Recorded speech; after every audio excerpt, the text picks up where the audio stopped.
So what up sa inyong lahat dyan guys, no? So isang mapagpalang araw na naman sa inyong lahat dyan guys, no?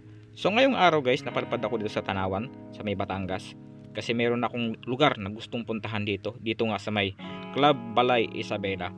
So yun guys, kasi may napagsabi sa akin dito na maganda daw dito mag-explore. At yun na nga, hindi na ako nag-atubili na pumunta pa rito. So sinugod ko na tong lugar na to guys. So ngayon guys, samahan nyo ako guys kung ano ba talaga at gaano kasarap mag-unwind sa lugar na to. So ito na nga guys, let's go, pasok na tayo sa loob. At yun na nga guys, no, pagpasok mo pa lang dito guys, makikita mo na talaga ang pinakamagandang ambience nila. Ayan, may mga bela-bela sila dyan guys. Pwede nyo rentahan yan, siyang buong bahay. At marami pang iba dyan. At saka meron din sila mga hotel. Saka ang kagandahan dito guys is malapit ito sa... At ito nga guys, no, tamang driving lang dito tayo sa loob kasi maluwang-luwang dito. Maraming parking din dito guys. Ayan na yung mga hotel na tinutukoy ko guys. Ayan, nakikita nyo dyan sa may kantang kaliwa ko. So diretso lang tayo dito kasi hinahanap ko dito yung pinaka-information nila para makapag-book na tayo. At ayun na nga guys, no, nakita nyo yung lake. Yung lake na yan guys is yan yung tinutukoy ko na makikita nyo pag nasa Tagaytay kayo. Pero huwag kayong mag-alala guys, lalapitan natin mamaya yung lake na yan para makita nyo talaga yung view dito. Saka yung lahat ng pwede nating pag-enjoyan, lahat ng amenities na pwede nating gamitin. So ito na nga guys, malapit na ako dito sa information para makapag-reserve na tayo ng kwarto. Tapos para makapag-order na rin ng pagkain kasi medyo lutong na ako. Kasi dito na yung mga kasama guys na late na kami na natin kasi medyo na-traffic kami sa S-Lake.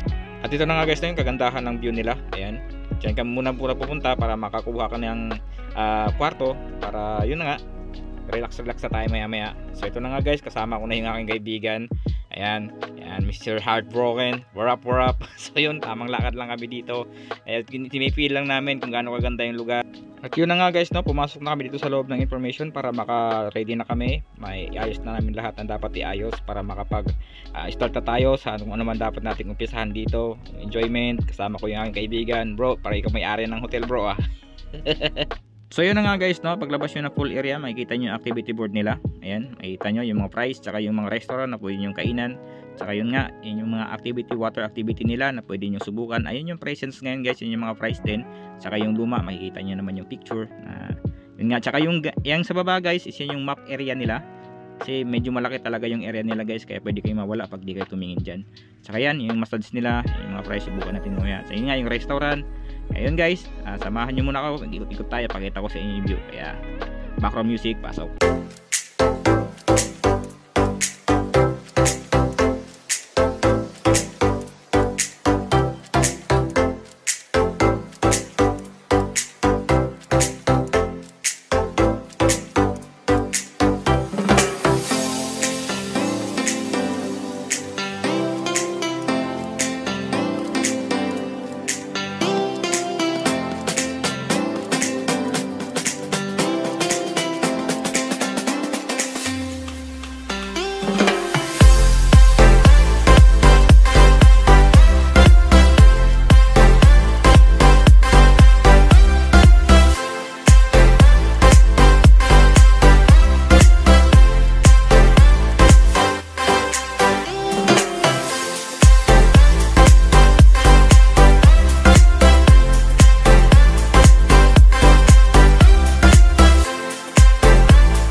Yun na nga guys, no, nakita nyo naman kung gaano kaganda ng lugar na to. Kaya huwag na kayo mag-atubiling puntahan to.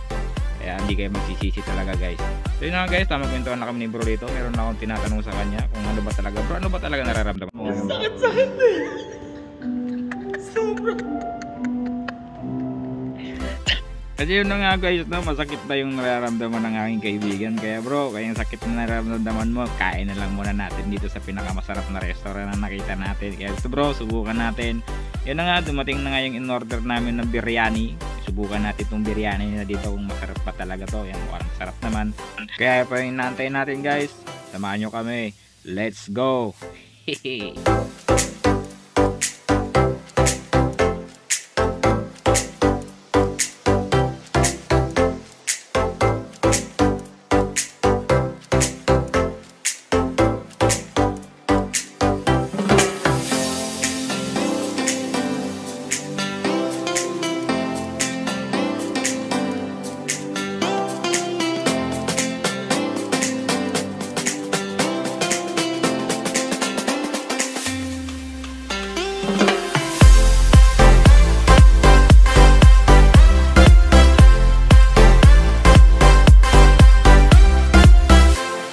So yun na nga guys, no, tamang waiting na lang kami dito, tapos pa kami kumain, busog na kami, kaya relax na lang kami dito. Yun na nga, salamat sa mga nag-subscribe at nag-follow sa akin. Salamat sa inyong lahat, and God bless, and see you next vlog. Bye bye.